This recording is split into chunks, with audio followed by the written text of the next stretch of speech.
Welcome again, everyone. So today we have Norman Reese with us that's going to talk about, I forgot the topic, but it's a whole long topic. But he's going to talk about video chat and how can you stay connected online. And also we have Pam. She's our outreach manager for Coming of Age.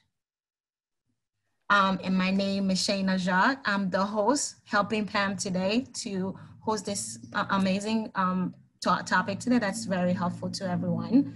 I work on the PSS Circle of Care. So our services is geared to caregivers, caring for loved ones who has any type of chronic ill or any type of memory loss or Alzheimer's or dementia. So we are located in all 5 boroughs. We serve all 5 boroughs, but our location it's Manhattan and Upper Manhattan and the Bronx. So if you have any question regarding resources for your caregiver, or if you are a caregiver caring for a loved one, our services is completely free, and we can help you find and navigate and find services for your loved one. Pam, if you want to take over. Thank you very much. As Shayna said, I'm Pam Ramsden. I'm manager of Coming of Age, and we are delighted to have so many people joining us on this important webinar today. We are all aware that we're using the internet and digital communications for far more things since we've been confined to home for many, many months. And I hope today that you will be able to learn something and grab onto something that you can use and make your life more fulfilling. Next slide. If you don't know what Coming of Age is, we originated at Temple University in the Intergenerational Center about 18 years ago, and we are addressing people who are 50 and older and trying to convey that this is a period of time where we can really start a new chapter, where we can enjoy positive aging. And so we have workshops, and we have presentations, and we have newsletters to help you connect with one another, to help you decide what the next step is, to help you learn and grow. And our programs are proven and tested and have been over all these years. And we really want to build a community of older adults who want to live with passion and purpose. Next slide. These are some of our local affiliates, and some of these organizations you'll see are also national. Next slide. So I mentioned the Explore Your Future workshop, a 4-series workshop. Capturing the Energy is training for nonprofit organizations who are trying to better utilize their volunteer. The events that we have, we don't do anything in person anymore and don't know when we will for a while. So we're doing lots of these kinds of webinars that we hope will interest you. You can go to the comingofage.nyc.org if you're local, and you can see what events are available there. We have a Facebook page, we have a Twitter presence, and we have a national presence with comingofage.org. Our newsletters come out twice a month. This is just a picture of some training we were doing with a group up in Northern New York. Next. And we pretty much covered that. So let us move on to the program of the day. If you're interested, there's the website. And I would like to introduce Norman Reese now. I've known Norman for several years. He's been very active in the older adult community in New York City. And he's committed to helping older adults live full and engaging lives. He's got a great background in technology, and he has his own blog called youragedoesn'tmatter.com, no spaces. He's worked with Derote and self-help community services to connect older adults with one another and to keep them learning new things all the time, which is exactly what we need to do for brain plasticity. So I'd like to turn it over to Norman, who will give you some wonderful tips and information about how to connect with one another. Thank you. Okay, well, hello everyone, and thank you for joining us today. I hope you will find this session useful. Let me go in and just share my slides to get started. Norman, just a quick reminder for everybody. I forgot to mention that. So if anybody has any question, you can use the Q&A box in the bottom on your screen, and also you can use the chat options. So if you have any question, if you want to chat between you, you can use the chat. And just a quick differences between the webinar and the meeting. That's why you're not seeing everybody. It's only us, me, Pam, and Norman, because you were using the website, the webinar option of the Zoom, just for purposes for more privacy, and we don't want anybody to join the webinar that we're doing today. So again, if you have any question, use the Q&A box or the chat. All right, thank you. Okay, thanks, Shanna. So if you've been online over the last 3 or 4 months, then you have undoubtedly heard about Zoom.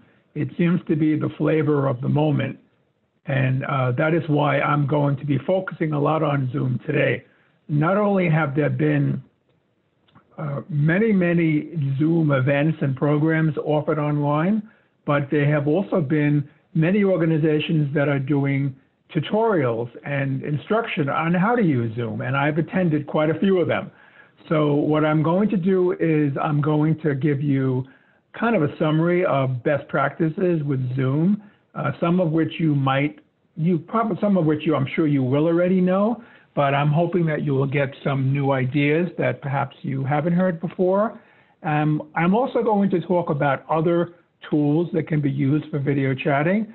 As those of you who have been around using PCs for a while, you may remember that at one time the most popular spreadsheet was a program called Lotus 123, and probably haven't heard about that in a really long time. So just because Zoom happens to be on everybody's mind at the moment doesn't mean that it'll always be so. So I want to also show you some other apps that are useful, and you may want to explore them now because some of them may be actually good for very specific purposes, and I'll explain more later about when you would use each one. So let me start off by just telling you a little bit more about myself. My most recent work assignment was to be at DeRote, the organization on the Upper West Side of Manhattan that serves older adults.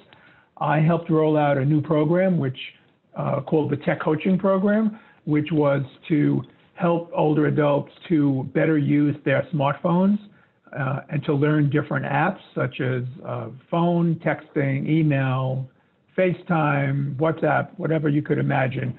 It was really focused a lot on applications that help people to stay in touch with others, much like what we're talking about today.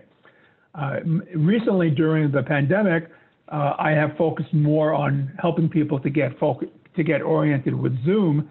And the reason for that is because DeRote has shifted all of its programs, or I'd say most of its programs, over to be online that were previously on site or at home. So by introducing people to Zoom, we've hopefully enabled them to participate in more of these activities. I've also been a facilitator for something called the Virtual Senior Center, which also uses Zoom. I've been doing this for about 6 years. Each month I do a virtual program for a group of older adults around the country. Some of them are homebound, some of them are not, but basically it's not just on technology, it can be on any topic that is of interest to older adults. And it's been a wonderful experience for me. This was actually using Zoom before everybody else knew about it.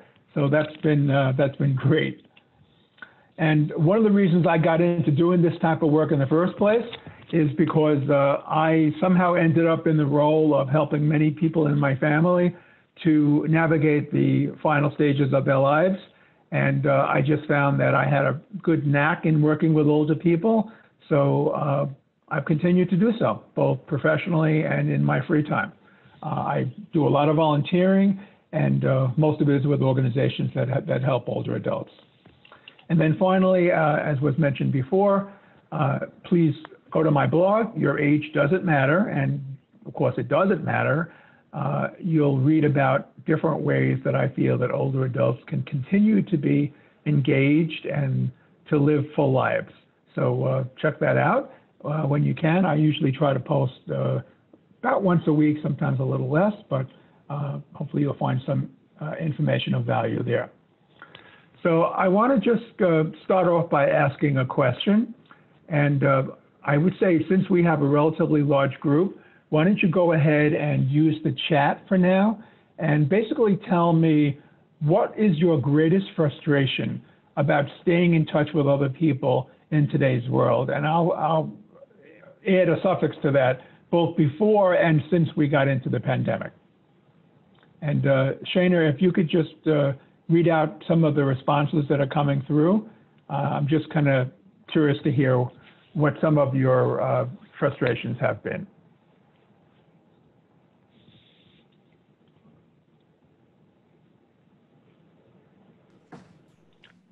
Go ahead and click on the chat on the bottom panel, and you should see a way to enter your comments.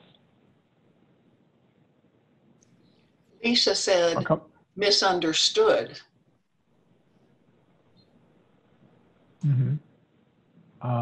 Misunderstood in terms of, can you be a little bit more explicit about what that means?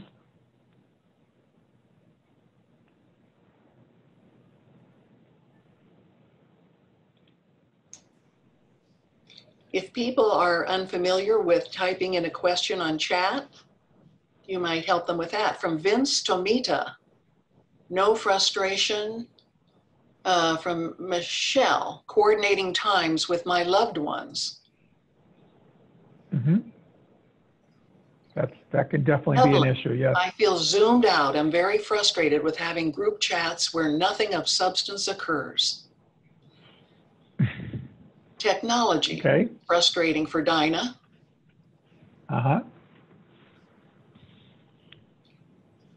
Taking turns speaking is frustrating. Communication can be misunderstood instead of chatting by phone. That's Lisa expanding. That is very true. All right. Well, thank you for your comments. I've heard a lot of different. I did a session similar to this at the JCC last year, and I asked this question, and I got a lot of similar types of responses. I think one of the difficulties that has gotten in the way in terms of communication is that there are so many options now. And I think one of the reasons why Zoom seems to be popular now is that everybody has kind of embraced it, and you no longer have as much of an issue in having to figure out how someone wants to be communicated with. It seems like Zoom has kind of become the default mechanism to be in touch. But there is, as some of you have mentioned, there is such a thing as Zoom fatigue, where we're not used to being on camera all day long, corresponding with people. It can be tiring, as you mentioned. So thank you for your feedback on that. Let's go ahead and get started. And let me kind of explain to you a little bit about what video chat apps are. For those of you that might be new to this, I mean, obviously you're all on Zoom now, so you know enough to get on to this program, but maybe you're not as experienced with it. As you can see, it allows you to speak with and to see other people in real time. You can use any device really you want. You can use a desktop or laptop, you can use a tablet, or you can use a smartphone.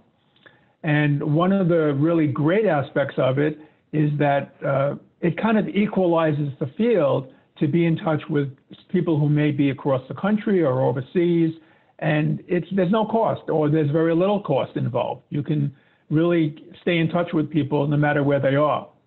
So I think that's a really wonderful feature. Now, why should we use these things in the first place? Because there are people who say, well, phone works perfectly fine for me, or even people who have gotten accustomed to using email say, well, I use email now, that's fine. I can tell you that having done a lot of Zoom activities since March, that being able to see people is so much more impactful than simply speaking on the phone. It really, it creates a very different experience. Now, just so that you know, this experience today, even though we're on Zoom, it's a little different than usual because you don't have the ability to see each other. Normally you would. So I just want to mention that this is not a typical Zoom event. And the reason why some organizations use this other version of Zoom is because it allows you to support larger groups, and it also has some functionality that basic Zoom does not have. As I'm doing right now, I am sharing materials with you, and obviously that's a big advantage of using a platform like Zoom. And this is also something I want to put out there because at DeRote, I was involved in helping people who were nervous about doing this. And I had to really give them gentle encouragement to explain to them that this was something that they could handle. And by the mere number of people who have embraced Zoom, it kind of shows you that Zoom wouldn't be this popular if it was that hard to use. Now, is it a little bit uncomfortable at the beginning when you get started? Absolutely. But I think what you'll find, if you haven't already, is that when you are accustomed to using it for a little while and you get kind of used to where the controls are, which we'll talk more about today, I think you will find that it's really quite easy. And in most cases, when you're joining a meeting, all you do is click on a link and you're in the meeting. But we'll talk more about that. And of course, as you already know by now, if not for the pandemic, Zoom would not be nearly as popular as it is. In fact, Zoom is one of the few companies in the world that has had huge success during the last 3 or 4 months because everybody has been flocking to use this type of software. Now, I'm going to talk a lot about Zoom today, but I'm also going to introduce you to some other products that are out there, and most of them have a lot of common features. For example, in most cases, you can access by a device such as a laptop or tablet or phone, or you can just dial in. There are people who just prefer to be on the phone and not have the visual component, which is fine. Not everybody's going to use all the features of Zoom, but that's okay. Zoom usually provides a way to participate in either way. If you do join a Zoom session, but you feel like you're having a bad hair day and you don't want to show yourself to the group, you can turn off your video. You can also turn off your sound, which is generally what you're going to want to do anyway when you're in a large group, because maybe you have background noise, maybe you have other people in the house that are, that are making noise.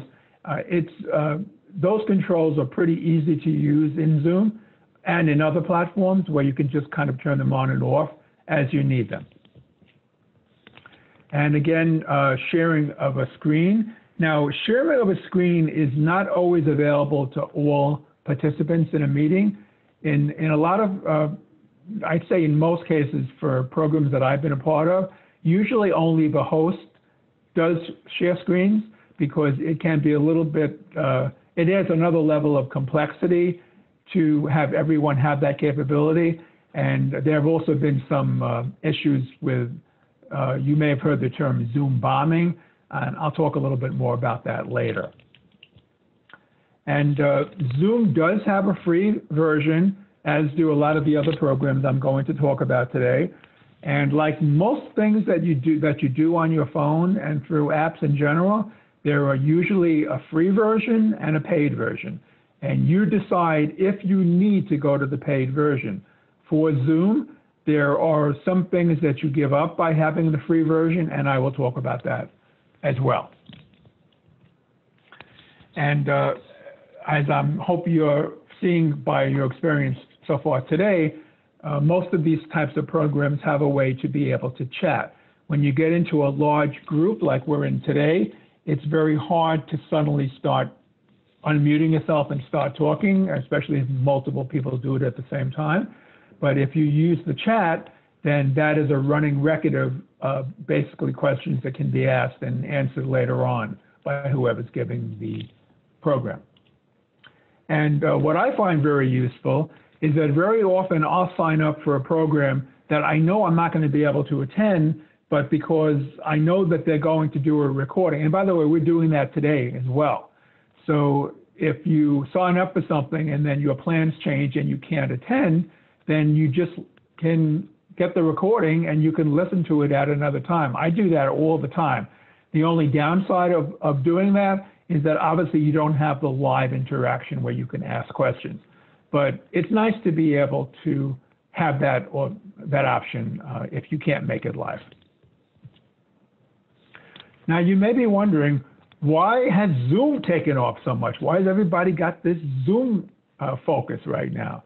And this is some of the reasons that I came up with. As I mentioned before, after you get past the initial hump, it is fairly easy to use. There is some parts of it that are more complicated than others, but in general, it's pretty easy to use. For the most part, I don't think I've really been charged anything to attend a Zoom event. This event today is free. During the pandemic, a lot of activities that are normally paid events have been made available free. There is a site online that I go to once a week that has every week a Broadway show available for free. And that's actually not using Zoom, but I'm just giving that as an example that a lot of these programs are all given from the comfort of your home at no cost, which is kind of a good deal if we didn't have to have a pandemic going on at the same time, unfortunately. As I mentioned, Zoom can be accessed on many different types of devices: Apple, PCs, Android, iPhones, whatever you have, Zoom will run on it. And this is one of those situations where Zoom was just kind of like the right product at the right time. And clearly it's really taken off. In fact, I'm kind of amazed that they've been able to handle the volume of people that have been using it. It's I don't know how many multiples it is, but it's nothing like it was before the pandemic. I mean, for a while it was the most downloaded app of any kind on both the App Store and the Google Play Store, because everybody was using it. So I'm going to start off with just some basics about joining a Zoom meeting, which will probably be familiar to you because you're in this meeting and you've obviously joined it. So just to go over briefly, you will need to download the app at least for the first time you go into Zoom. And you may need to update it occasionally, but the downloading of the app is a one-time event. Once you have it, you have it. Normally, you're going to get a link. Someone is going to email you a link like Pam did for this event. And you're going to click on that link, and normally that will take you right in. There are other ways to get into a meeting. For example, you could go to the Zoom website at zoom.us, and you could go to join a meeting and enter the meeting ID yourself. Or you can open the Zoom app and you can do the same thing. But I personally think the easiest way to do it is by clicking on the link that you are usually sent. And although Zoom can work on many types of devices, I would recommend that if you have a desktop or a laptop or even a tablet, that you use that type of device because you will be able to see more people and it'll be a richer experience. Now, again, this experience today is a Zoom webinar, so it's not exactly like what a normal Zoom event normally looks like. But in general, I think it's kind of nice to be able to see everyone and to be able to feel like you're part of a group. Don't forget, by the way, that if you have questions, to put them into the chat. I will be allowing a lot of time at the end for Q&A, and I will also take a break in the middle of today's session to answer questions as well. Now, if you want to run your own meeting, which not everyone does, but if you do, these are some things that you will need to know. You will need to create a Zoom account to be able to host a meeting. You don't need to have a paid account, but you do need to have an account. And this is where you would sign up. And by the way, we will provide these slides, so don't feel like you have to take notes on everything. we will make these available to you with all the links that I'm giving you.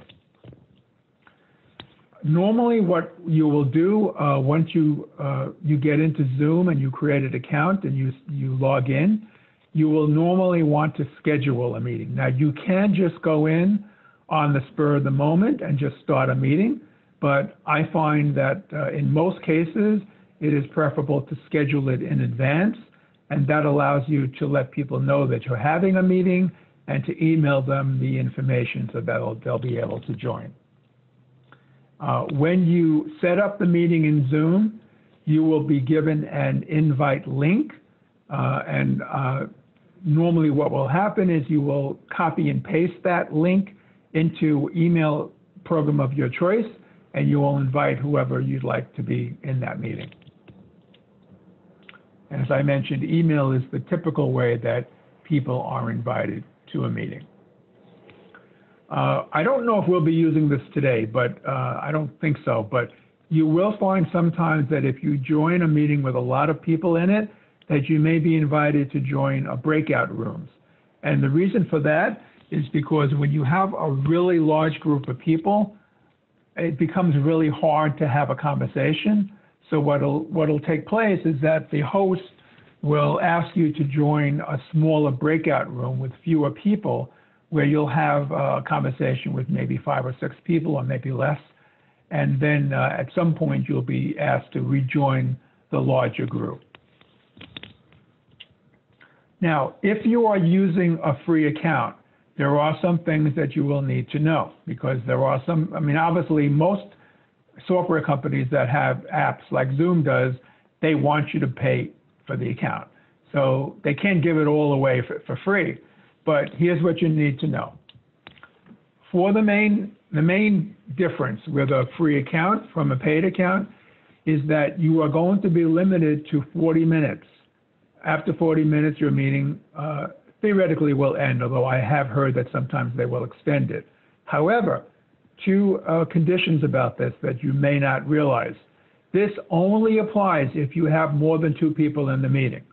If you want to have a Zoom call with a friend or with a family member and you invite them to join you, you can talk for 24 hours if you want. You won't get cut off. And then let's say you do have a larger group. Let's say you have multiple people in your family, multiple friends. After the 40 minutes are up, you can end the call, and then you can go right back in with the same link, and you can start again for another 40 minutes. Now, that can get a little annoying if you have a long meeting going on, but you do have that option. I've never heard of it not working.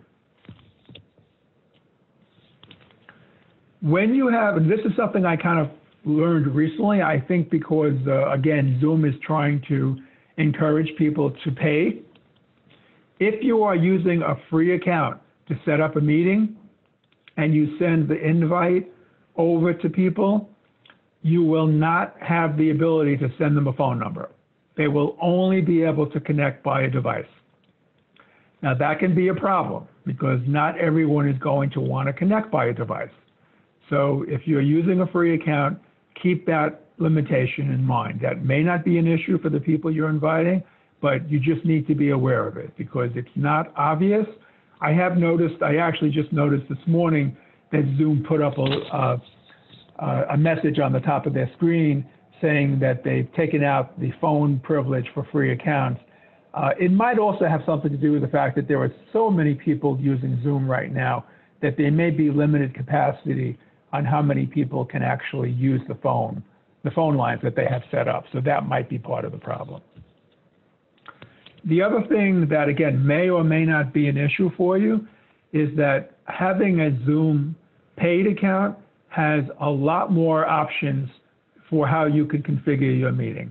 I'm not going to go into great detail about what they are today, but I'll just tell you that if you go in with a free account, you're given a fairly small group of options, which are fine to get started, but if you want more control or you want more flexibility, you might at some point decide to get a paid account. Now, paid accounts are not super expensive. They start at $15 a month, and there's no contract, so you could sign up for a month and see how you like it and then cancel.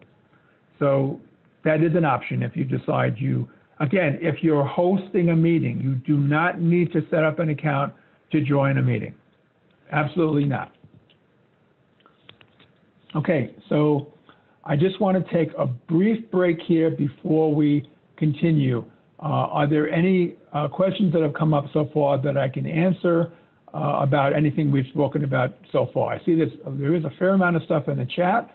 What can I answer? Let me, Pam, you want to, or Shani, you want to just read me out some of the questions?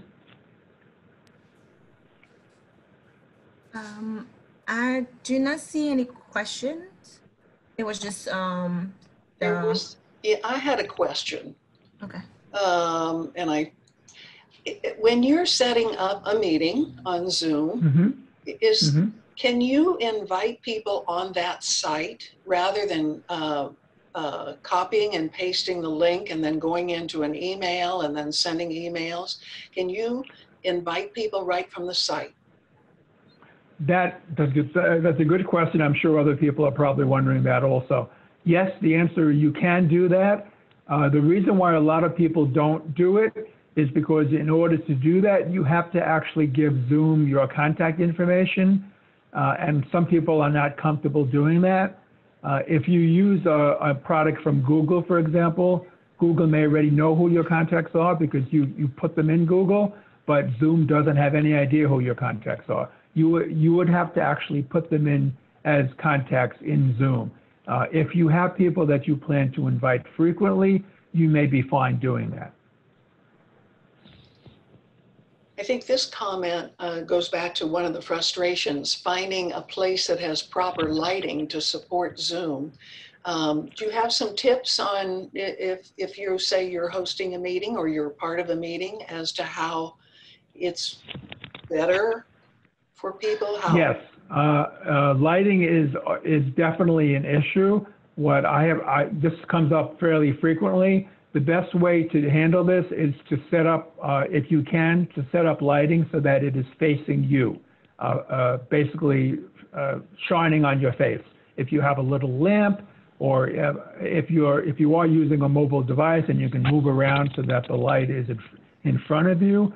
It doesn't work well to have the light in back of you, like a lamp, which will create a big shining bulb, which will make you look like a shadow. And a lot of people, obviously, when you're on video, are very self-conscious about how they look. That's why a lot of people turn off video when they're on meetings. But if you may want to experiment with different positions, but in general, if you can set up a light in front of you and shine it on you, that can help. But you really have to experiment.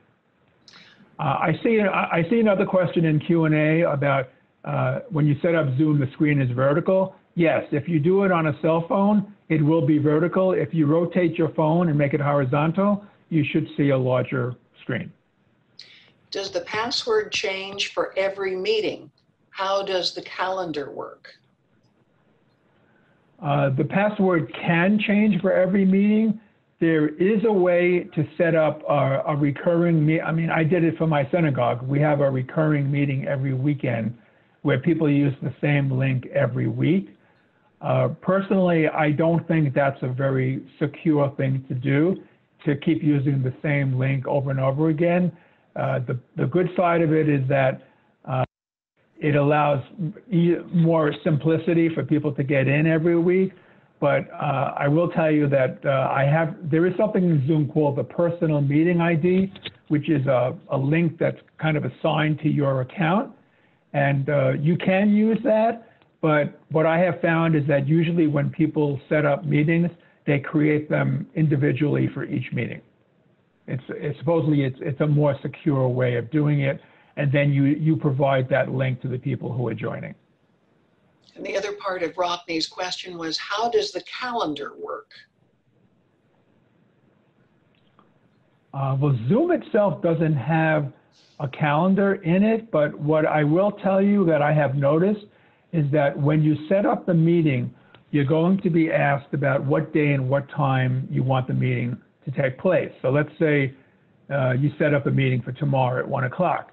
Now, you may think that that means that you can only go on at 1 o'clock, and that if you put it in for an hour, you're going to be cut off at 2 o'clock. And the answer to both questions is no, you're not going to be restricted to that time at all. Once you set up the meeting link, regardless of what time and day you put in there, that link is actually live and workable.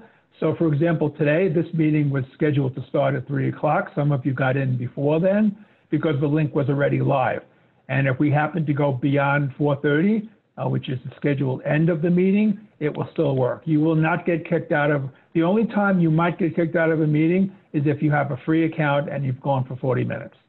But the time that you put in there as far as a calendar, you're not really, I mean, you're putting it in because you want people to all come on at the right time, but Zoom is not going to restrict you to, I don't know if that answers your question, but Zoom is not going to restrict you just to that time and date.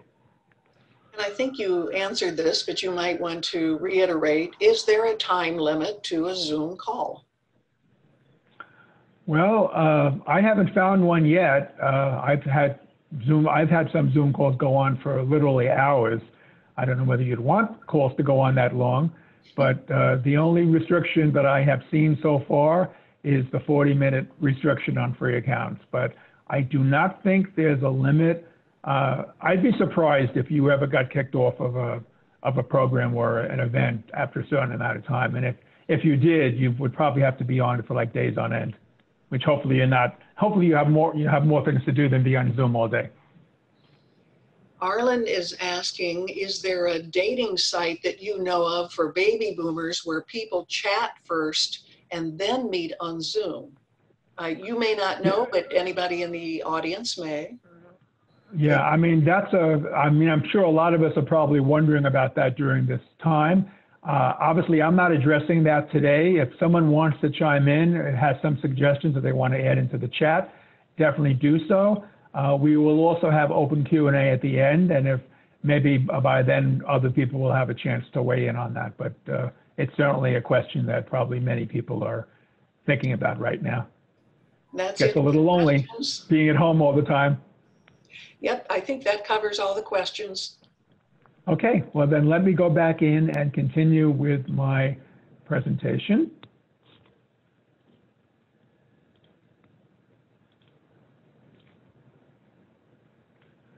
Okay, let me just go back into where I was.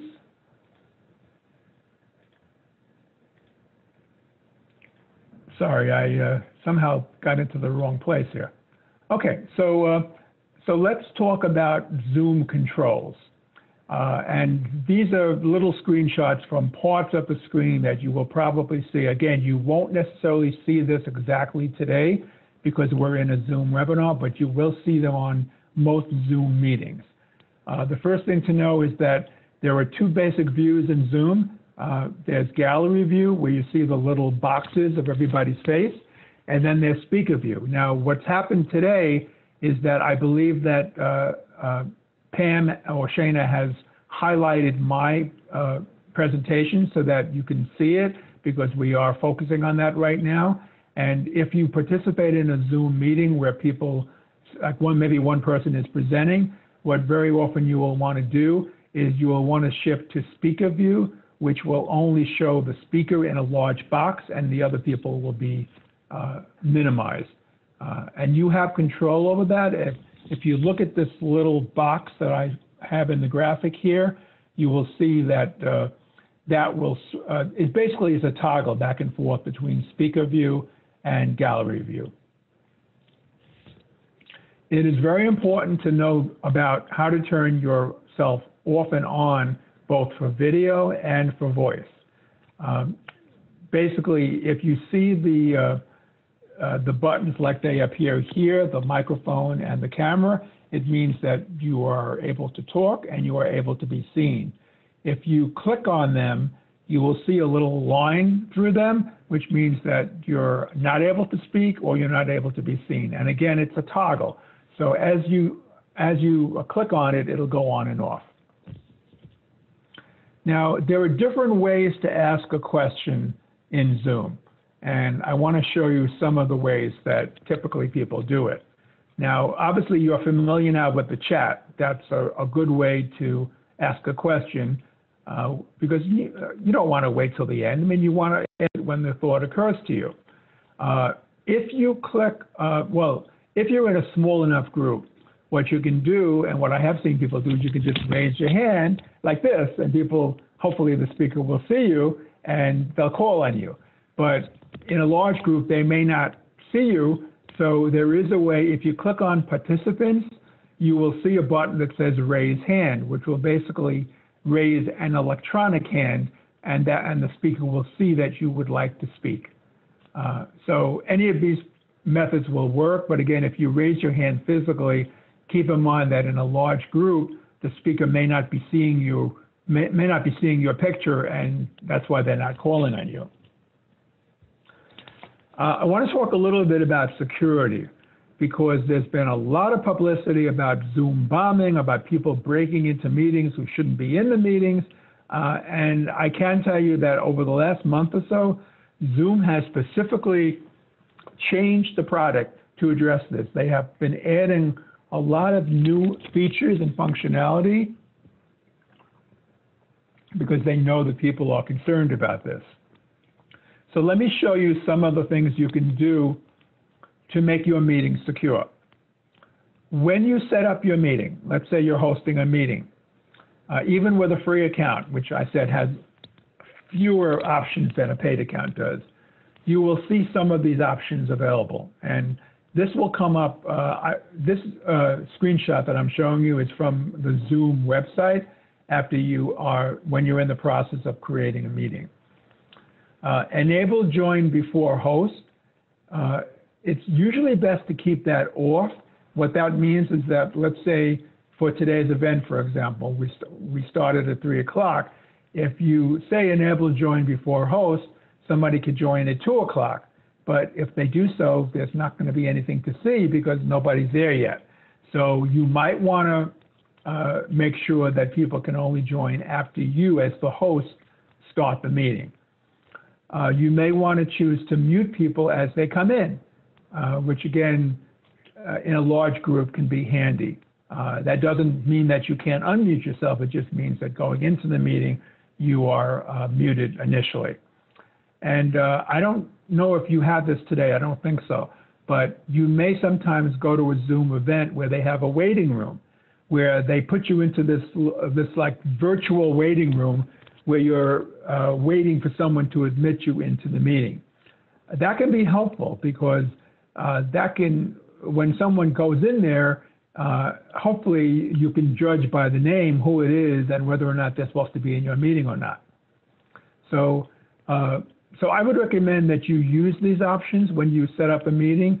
This has kind of died down a little from when it started a few months ago, but it is important to ensure people that the meetings are secure, because there are people that are still very concerned about this, because there have been situations where people break in and they share screens and they start talking, or they just do things that are not very pleasant. When you are creating a meeting for other people to join, do not take those links and start posting them all over the place on Facebook and Twitter and LinkedIn, and you have to have some control over where those links appear. Because if you start to post them in a public place, what might happen is that you will end up with people who are not supposed to be in your meeting. So that's why I said when you're inviting people to a meeting, you know who you want to invite. Just invite them through email or on maybe a website that only certain people know about, or try to avoid putting them into a public place. And as you probably have seen today as well, a lot of meetings now require passwords. It doesn't really create a problem though, because although it does create another layer of security, when you get emailed a link to join a meeting, what normally will happen is that password will be embedded right into the link, so you don't have to enter it.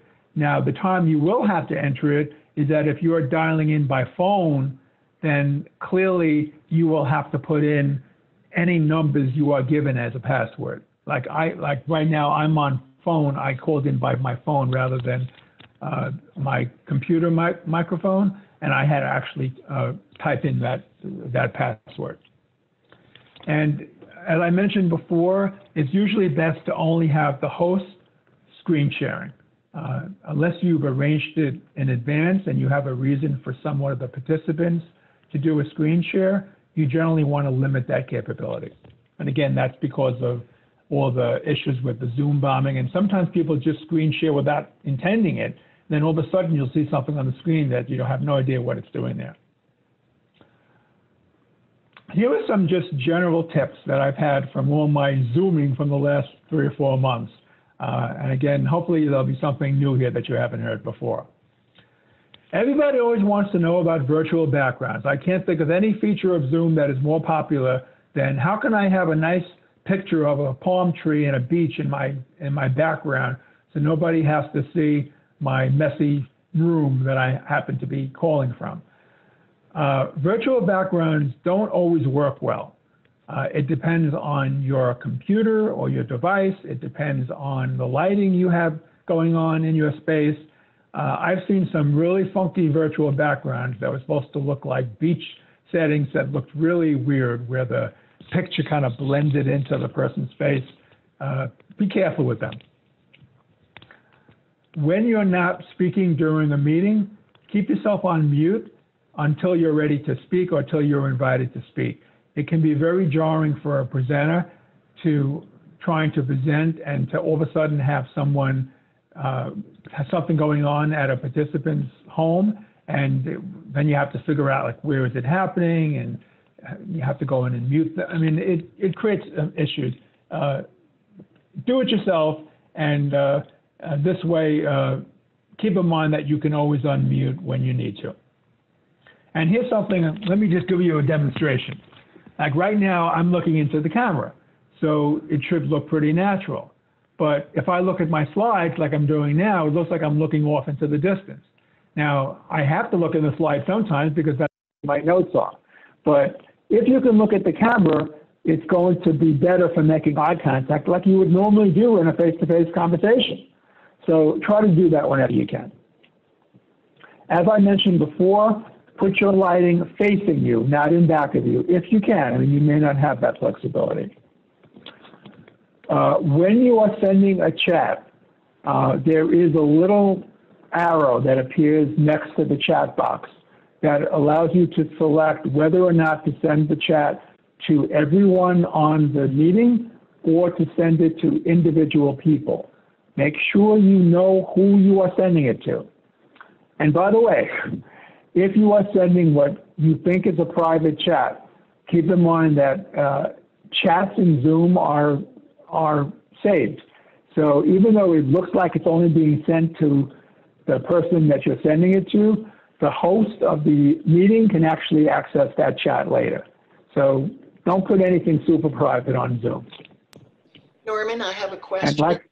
How do you put a still photo into Zoom so that so that it shows you instead of a video or a blank area when waiting for the presentation or during the presentation? Well, that would be the virtual background. When you go into virtual background, you have the option to either select from a set of pictures that Zoom has given you, or you can just upload one of your own pictures and you can use that. So you can do whatever you'd like, but again, I'm just letting you know that they don't always look the way you would like them to look. You can try it, and if it works fine, that's great, but just don't be surprised if it looks a little different than what you would hope for.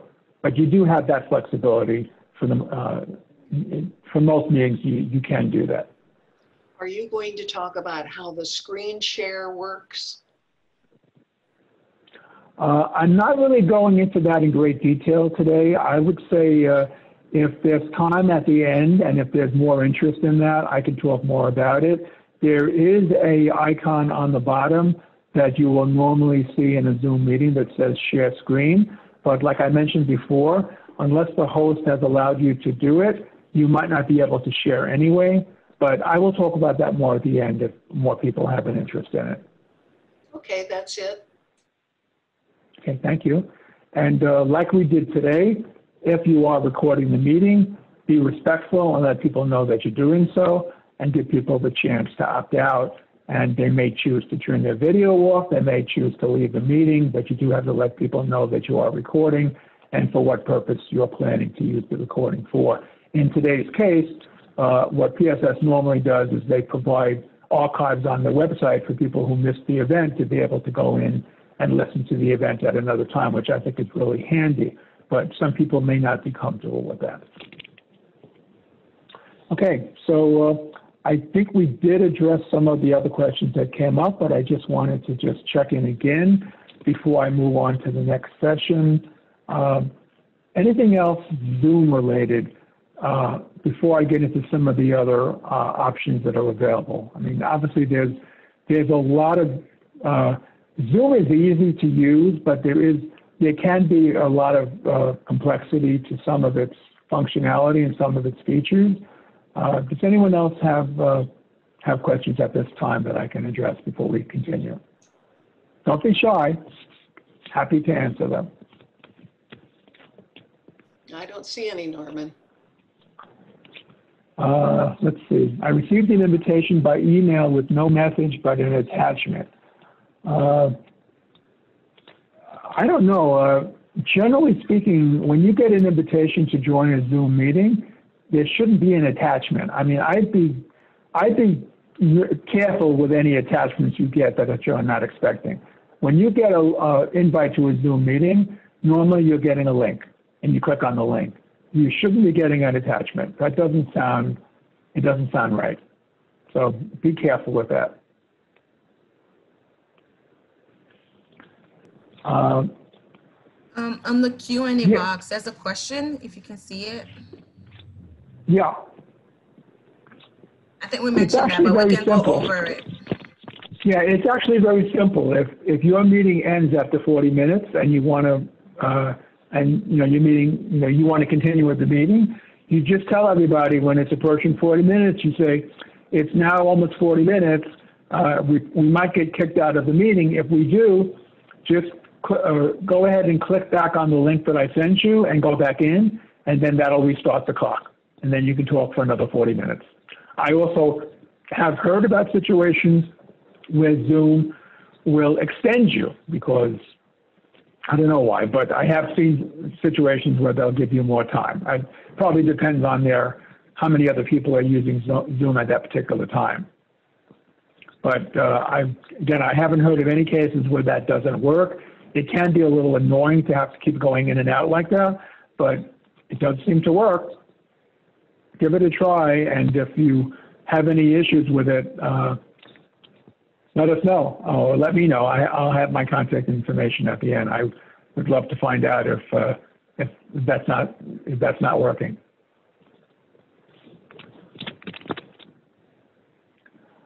Recap the top 3 or 4 points. Well, let me just go in again and just show the screen that I was just on, because that was kind of, I don't know if that's the recap that you're looking for, but let me just go on. These are some of the tips that I just spoke about.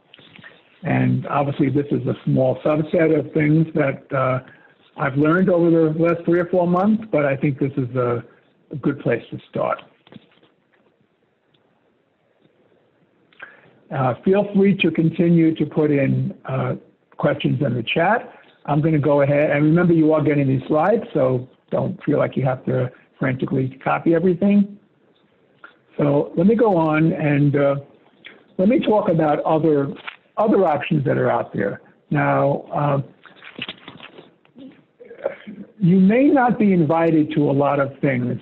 Let me kind of start out by saying that some of these programs have a different purpose than what Zoom is being used for.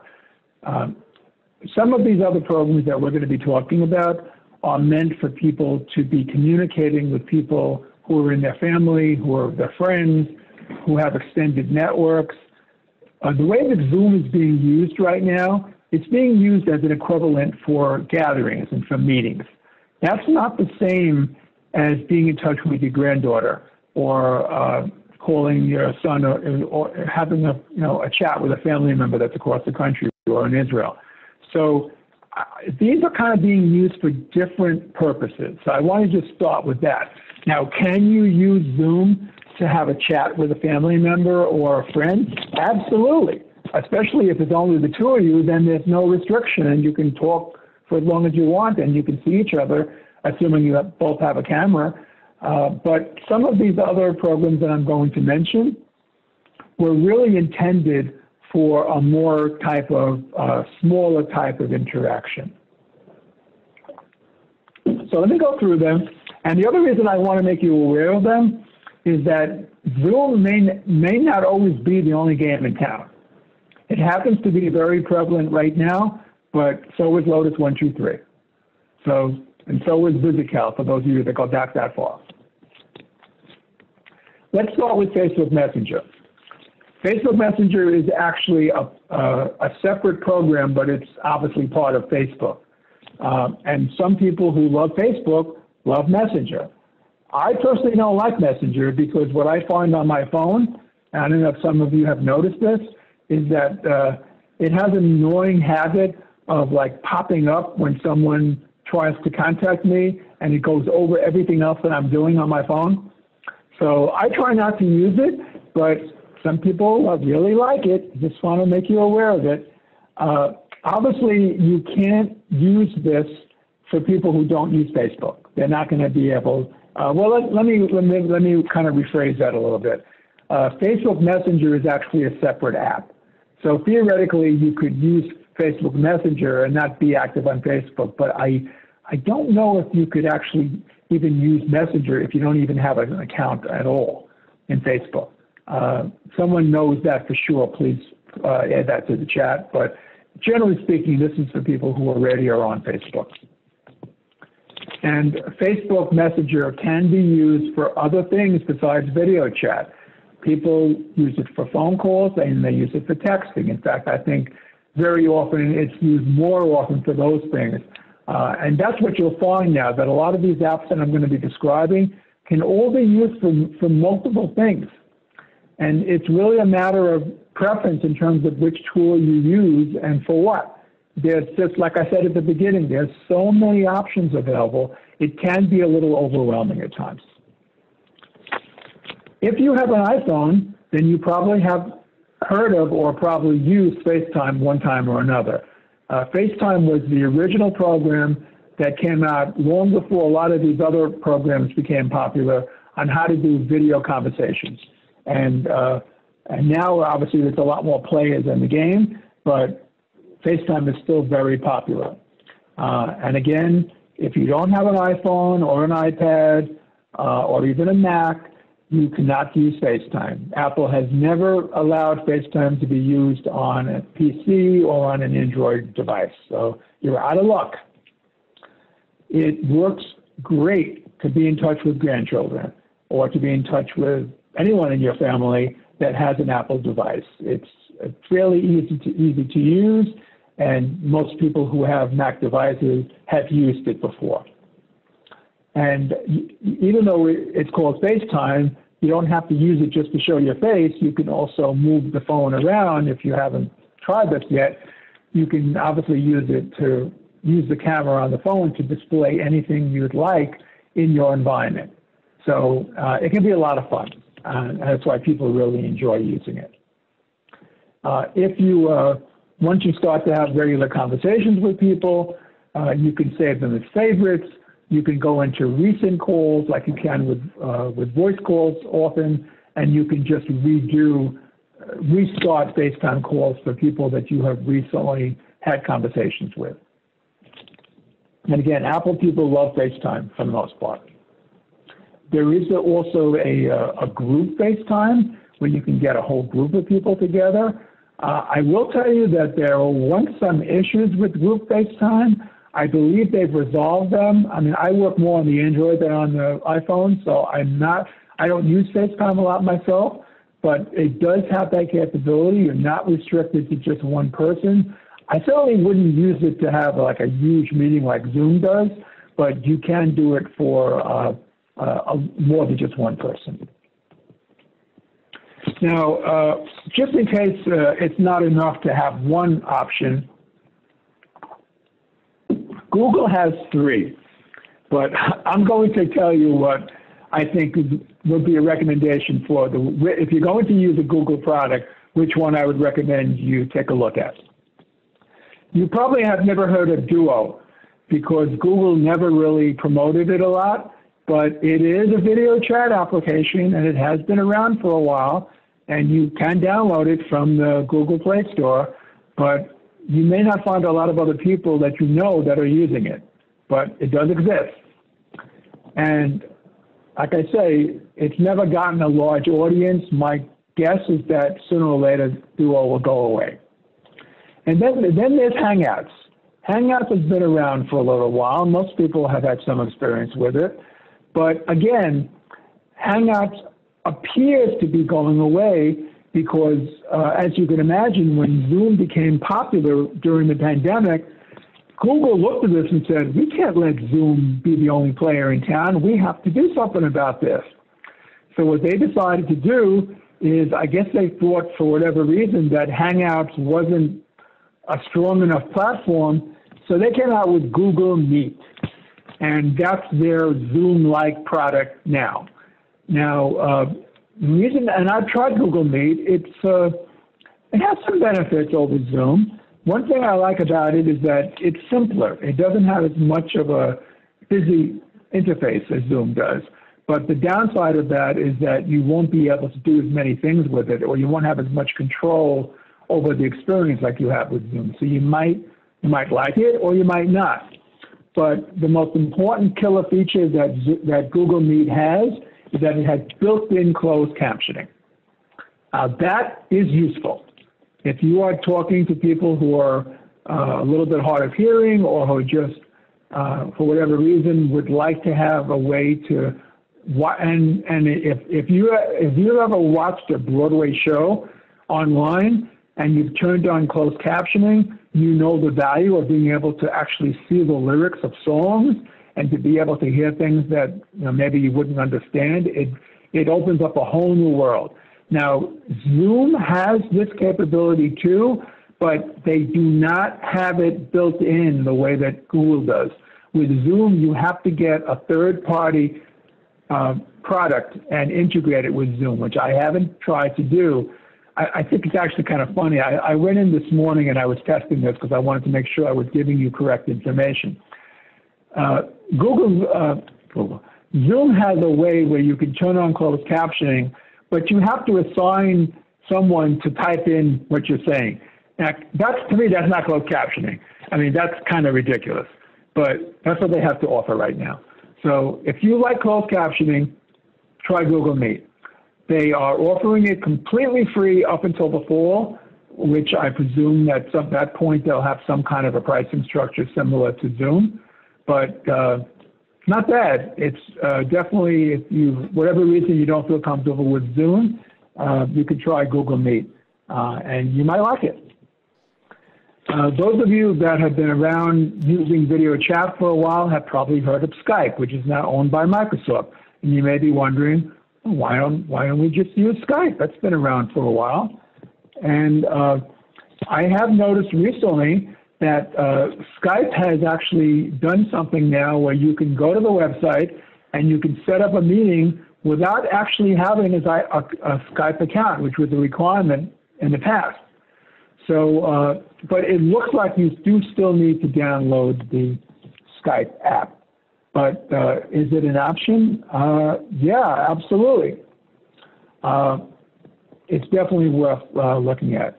And by the way, in response to the question that I see from Evelyn, the reason you don't see participants and you don't see names and photos and things like that is because we're using an alternative version of Zoom called Zoom Webinars.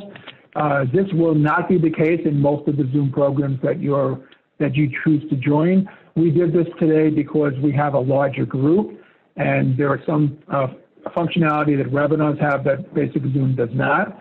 But thank you for the question. I mean, that's I always wonder the same thing when I get invited to Zoom, because when you get invited to a Zoom program, you don't know whether it's a typical Zoom program or whether it's a webinar. This happens to be a webinar, but thank you for that question. So just talking more about Skype, I just want to point out that one of the things that makes these products so attractive is that you can travel to any place in the world and go on Wi-Fi and use them free of charge. You don't need to worry about a cellular plan.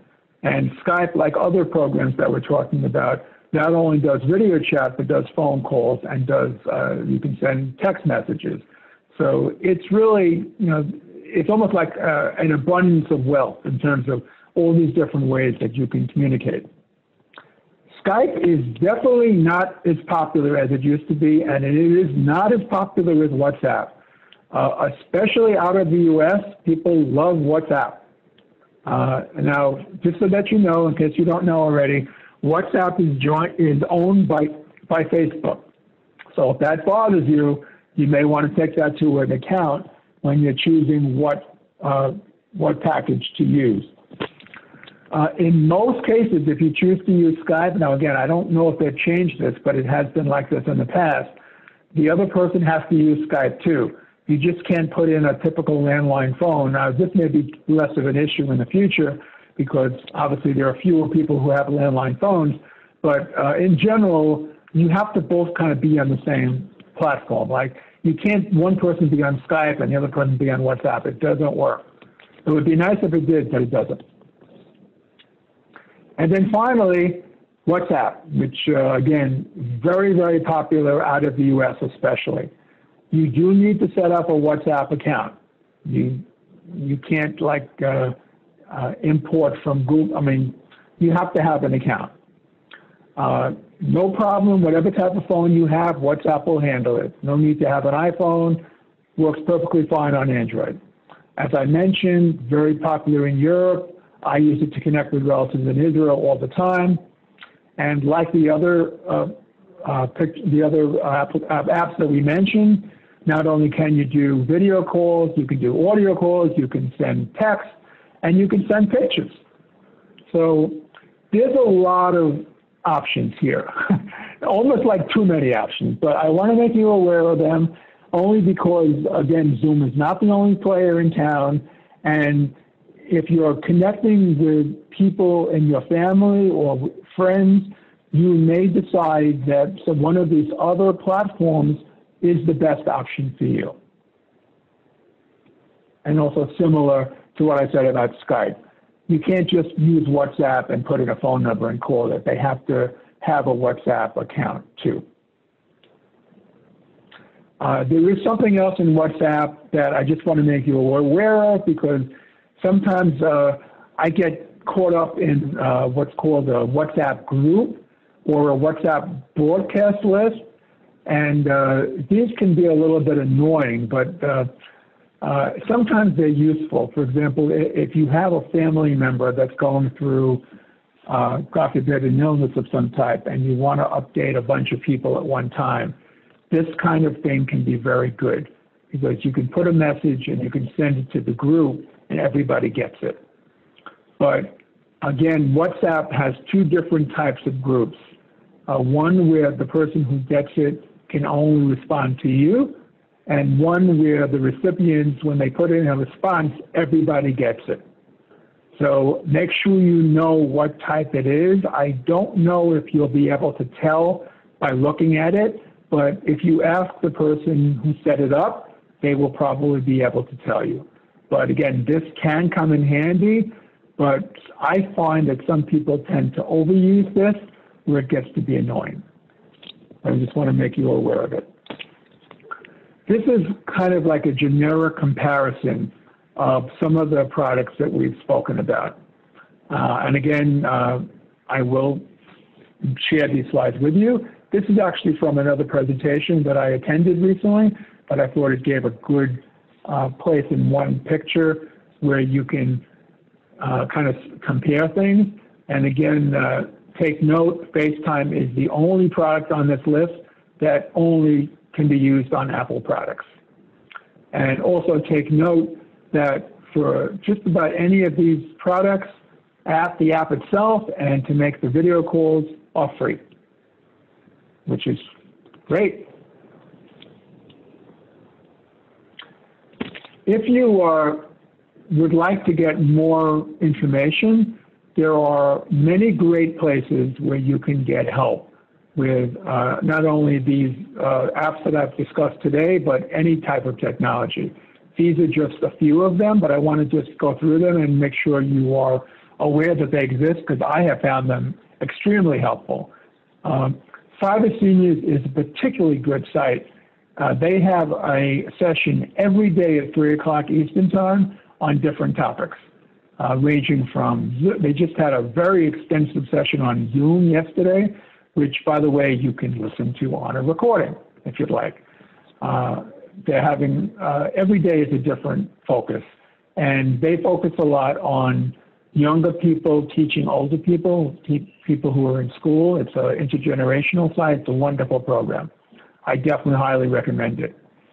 And since I've been affiliated with DeRote, I have to mention that if you need help with any kind of technology, you can email technologyhelp@deroteusa.org, and you will either be matched with a volunteer or you will get an answer to your question. Now, DeRote also has a lot of wonderful on-site programs. Well, not on-site. We actually renamed it because they're not actually on-site. They're Zoom programs that are available from home right now, and they're all free, and you can get added to an email list, and every week get an update on all the events that they're being offered. Again, I think there's another email for that, but if you use Technology Help and say that you want that to be added, I'm sure they'll be able to accommodate you. The JCC of Manhattan on the Upper West Side has many virtual tutorials for the 60-plus audience. As I'm sure you probably know, the New York Public Library has always had many programs focused on older adults, some tech, some not tech. And one of the best resources that I found in New York and across the country is Senior Planet. They do, up until the pandemic, most of their programs were on site. And of course, that's not the case anymore. They're all online now using, guess what? Zoom.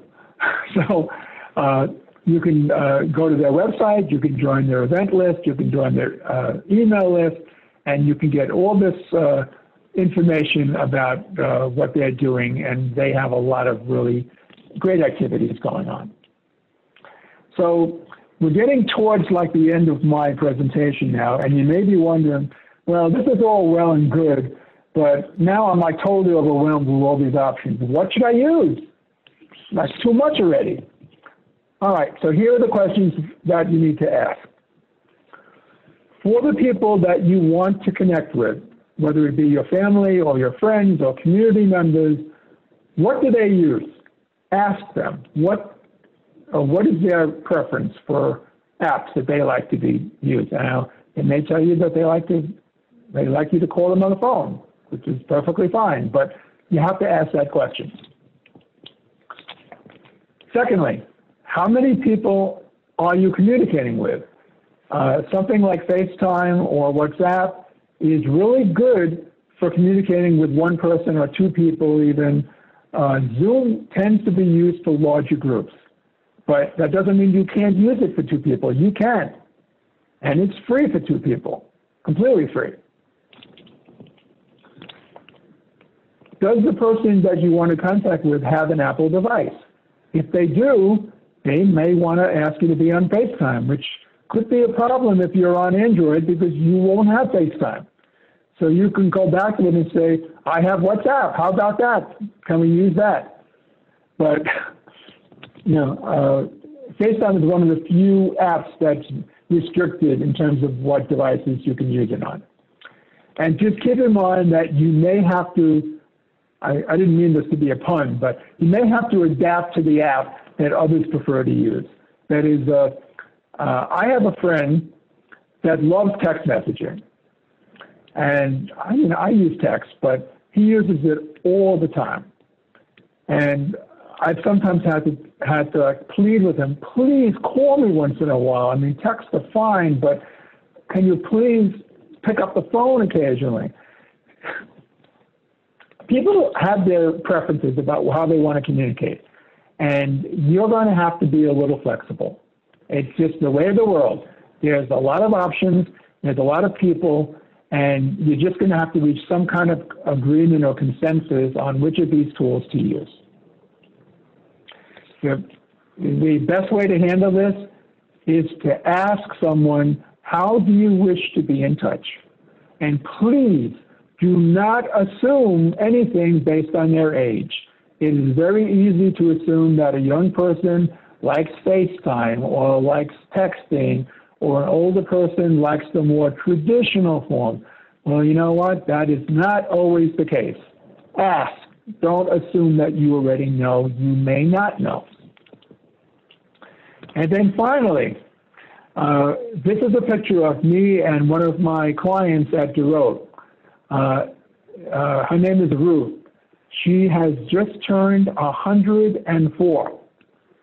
She was one of our first recruits for the tech coaching program. And when she came into it, she said that she was kicking and screaming about having to use her cell phone. And then she finally told us that she decided that if you can't beat them, join them.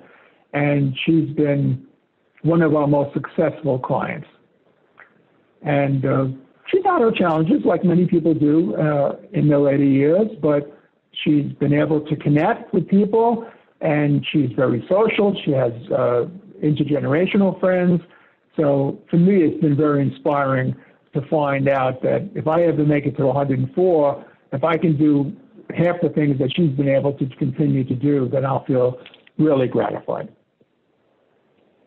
So that's my presentation. I'd like to just stop now. Here's my email, my website again.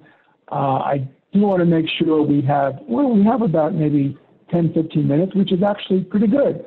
So at this point, let me go and see what some of the questions are.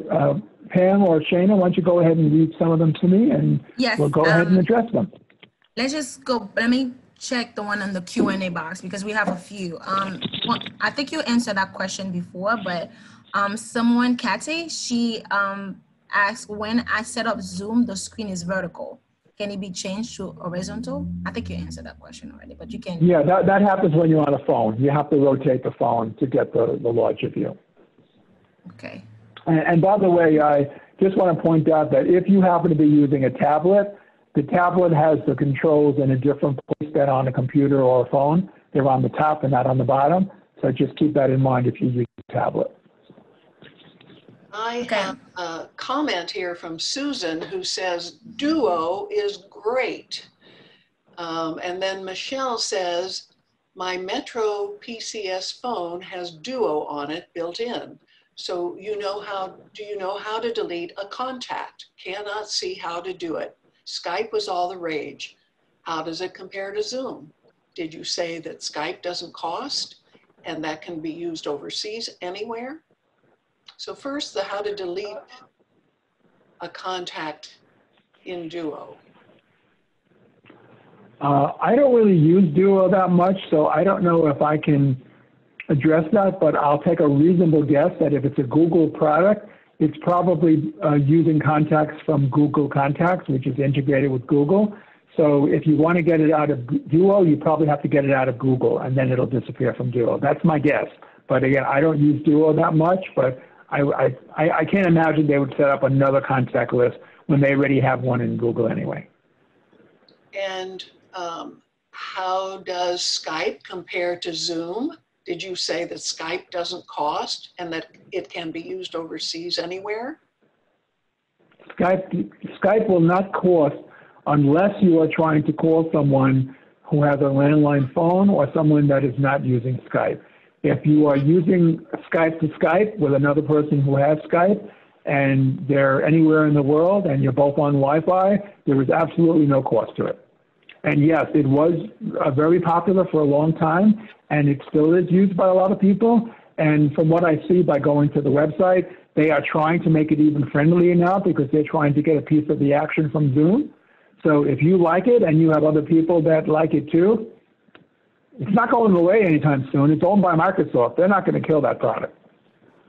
And Michelle goes on to say, when you're overseas and must call a landline, are there options, or do you need to use whatever service, if any, that your cell provider offers? if you're overseas, it's actually much better to use one of these apps and to kind of work out an arrangement with the people that you want to call and find out what app they use, whether it be WhatsApp or Skype or any of these tools will all allow you to cost at no charge. To go to the trouble of having to get your phone so that it works overseas and having to pay whatever that will cost you, and keeping in mind that now fewer people are starting to have landlines anyway, why not take the free route if you can? Kathy says, please explain split screen in Zoom. Zoom will usually accommodate the number of people. I mean, again, today is not a typical Zoom session, but normally speaking, when you're on Zoom, the boxes on the screen that show the faces will change in size to reflect how many people are on the call. Now, there's only so many people you can see on the screen at one time, especially if you're on a phone or a tablet that have smaller screens. You're going to be limited on how many people you can see, which means you're going to have to scroll left and right to see the other people. That's why I was suggesting earlier that you may want to use a larger device, because I have a desktop computer. I can usually go up to 25 people on a screen before it gets to a second page, and then I have to use like a little arrow on the right side of the screen to go right to see the other people. But it depends. I mean, the size of the boxes will change. It tries to accommodate as many people as it can without having to go to another screen. On the Q&A box, there's a question also regarding why people cannot see us, they can see participant today, the name and the picture. So I think you went over that, and I mentioned that earlier. It's just because we're using the webinar option on Zoom, not the meeting. So if you want to go in detail and explain that to them. Yeah, and most programs that you join in Zoom don't use webinar. They use basic Zoom. Webinar costs more money, but some organizations use it because it has some functionality that basic Zoom does not. Yes. Michelle wants to clarify her question. The question I specifically meant is, if you are overseas and must call a landline for a company, like calling your bank or other corporate entity, can you do so any way other than through your cell plan, if any? And I think you answered that, didn't you, with having the app? You know, Michelle, if you have a bank that still takes phone calls, let me know what bank that is, because these days trying to reach any kind of a company by phone is an incredible challenge. And if you have the patience to do that when you're overseas, then all power to you. But yeah, I mean, most of these programs that we've been talking about today, unfortunately, don't have that ability to handle a landline connection. And that's why in most cases, the other party has to have a similar product in order to use it. I mean, it would be great if we could all use our preferred product and just use that for everything. But the reality is that everybody likes different things. And the only good, one of the few good things about the pandemic is that there's been like this universal consensus about Zoom. So now everybody seems to be comfortable with it because not everybody, but most organizations have embraced it. And once you get to learn how to use it, then you now have access to all these programs. Can you imagine what it would be like if every organization was using a different platform and you had to not only when you joined a program, you had to first figure out, well, do I have the right app? And am I proficient using it? So it's actually worked out to our advantage that Zoom has gotten as prevalent as it has, but it may not always be that way. I mean, I can tell you that every other company, especially Google, is trying their best to get inroads into this market, because we may be in this situation for longer than we originally thought, as I think you're starting to see now. Last question I see, is there breakout session in Zoom? Yes, not in webinars, which is what we are in today, but in a normal Zoom session, there is, again, if that option has been enabled by the host, when you set up your Zoom meeting, I think I showed you I'm not sure if it was on the screen that I showed before, you will have the option to enable a way to do breakout rooms.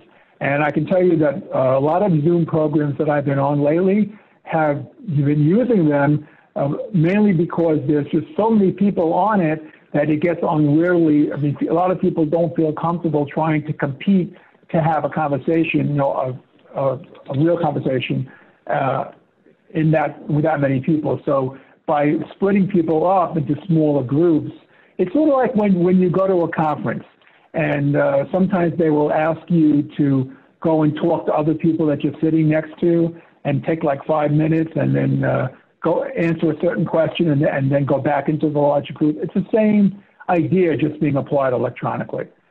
Some hosts will use it and some won't. It's a matter of preference. Shana, do you have any other questions?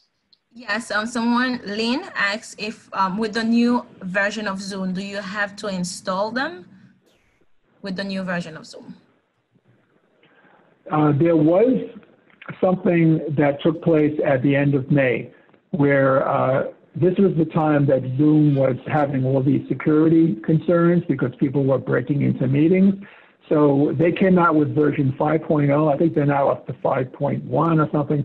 But at that time, they said that if you didn't update to the latest version of Zoom, you would not be able to join a meeting. By now, I think most people have kind of gotten around to updating because Zoom has been strongly encouraging you to do so.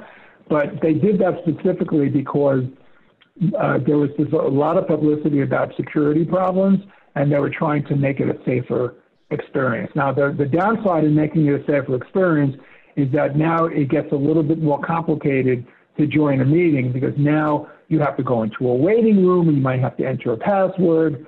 But, you know, this is the world, I guess. So it's sort of like, why do we now have to get screened when we go into an office building? Never used to do that before 9/11, but the world changes, you know, it doesn't take much, and sometimes we have to adapt to a new way of doing things, and that's what happened here. I mean, I think Zoom has really done a really good job of addressing the security challenges that they had. I mean, from what I see, I mean, I'm on Zoom pretty much every day attending different programs, and I haven't seen much of a lull in people using it. I think Google Meet is worth looking at, though, especially if you like the idea of closed captioning. I think that's a wonderful feature. I imagine Zoom will add it eventually, but they haven't yet. I think that's about going to wind it up. I just want to make 2 more notes. One is that this session was recorded, and you will find the recording in about a week at our PSS website, pssusa.org/resources. If you just scroll down on the resources page, you'll see a number of our different webinars. Some others may capture your attention as well. Tomorrow I will send out an email to everyone who participated in the call, and it will include Norman's slides. So you'll have that information. And someone asked if you could do that slide again with your contact information. So you might have a lot of company tonight, Norman. A lot of people. That's okay. It's asking you questions. Gets a little lonely in my apartment. Electronic people, contact is always welcome. Well, I think this has been exceedingly helpful, and you are very clear. You explain things in a way that I think a layman can understand. I can't imagine that people haven't learned a lot on this session, and I thank you so much. You're doing good work. Keep it up and keep us older adults on top of things, and so we can show off to the younger generation and say, we got this, we got it, we know this technology, we can do it, Thank you very much. And by the way, Pam, I just want to respond to something I just noticed in the Q&A that I don't think we got to. Someone who's a part of SAGE, which is a volunteer program in the public schools. How do we use Zoom to tutor once school is back in session? My assumption is that Zoom has become kind of a part of our culture at this point, or I would say this type of way of interaction, not necessarily Zoom in the future, but I would say that this is going to be a permanent part of how we do business, how we teach classes, how we do a lot of things. And I think really, I mean, I hope that we're back to some degree of normalcy as soon as we can, but even when we are, I think the fact that we've now kind of like gotten everybody onto the bandwagon of how to do this, it's really shown what's possible. I mean, remember that a lot of older adults don't have the ability to go out and do a lot of things that they would like to because of health challenges or physical, whatever it is. This is a wonderful resource for people. And I would suspect that even in schools, when the kids go back to school, that some part of the curriculum will be taught in this way, especially because they're going to need to have the social distancing in place for a while. So I would definitely expect this to continue, and I would be looking for more of a blended model. In fact, I was just on the phone with the executive director of Giroux this morning and talking about some of my thoughts about this whole idea of online learning and programs.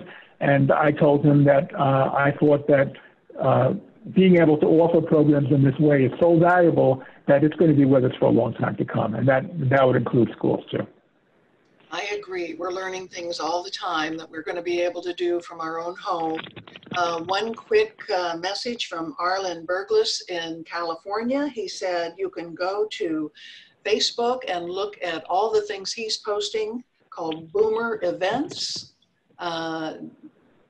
Boomer Fun Events, boomerevents.us, and that's just a little pitch for him. So we've already taken advantage of having this opportunity to spread the word.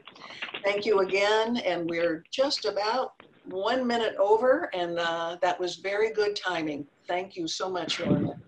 Thank you again, Norman. Thank you, everyone. Take Thank care. you, everyone. Please stay safe and well, everyone. Be safe. Bye-bye. Thank you, Shana. Bye. Bye.